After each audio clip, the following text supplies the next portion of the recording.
Duel Prancis versus Maroko menjadi panggung pertemuan antara pemain PSG, yaitu Achraf Hakimi dan juga Kylian Mbappe.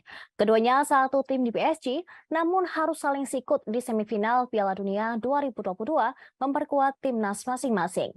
Achraf Hakimi berseragam Maroko, sedangkan Kylian Mbappe membela timnas Prancis. Duel antara Prancis versus Maroko akan berlangsung pada Kamis dini hari di Stadion Al Bayt Al Khor. Achraf Hakimi mengaku sudah siap untuk menghadapi Mbappe. Ia mengungkapkan situasi itu melalui Twitter pribadinya. Melihat pesan tersebut, Mbappe pun membalas tweet dari Hakimi. Mbappe terlihat membalas dengan 3 emot hati. Balasan Mbappe tersebut seperti menyiratkan bahwa dirinya juga tidak sabar bertemu dengan Hakimi. Diketahui Hakimi dan Kylian Mbappe dikenal mempunyai hubungan baik. Ikatan keduanya dimulai selama membela klub Paris Saint-Germain dan semuanya bermula saat Hakimi merasa tidak nyaman berada di PSG seusai menyelesaikan proses transfernya dari Inter Milan.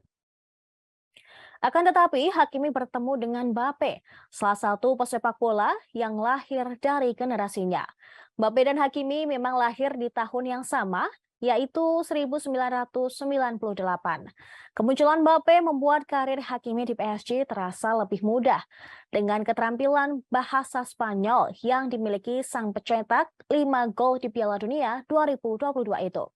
Hakimi pernah mengungkapkan bahwa dia dan Mbappe mempunyai minat serupa sehingga persahabatan itu bisa terjalin dengan baik. Selain itu, Achraf Hakimi juga mengakui bahwa Mbappe banyak membantu dirinya mempelajari bahasa Prancis dengan baik. Diketahui ketika Maroko sukses mengalahkan Spanyol, Mbappe juga mengunggah sebuah foto bersama Hakimi di akun Twitternya. Serupa dengan Mbappe, Hakimi juga kerap membagikan momen kebersamaannya dengan bintang Prancis tersebut di akun Instagram pribadinya. Di babak semifinal Piala Dunia 2022, Mbappe dan Hakimi akan menjadi rival guna meraih tiket final. Tentu, keduanya akan berusaha semaksimal mungkin agar tim yang mereka bela bisa meraih kemenangan.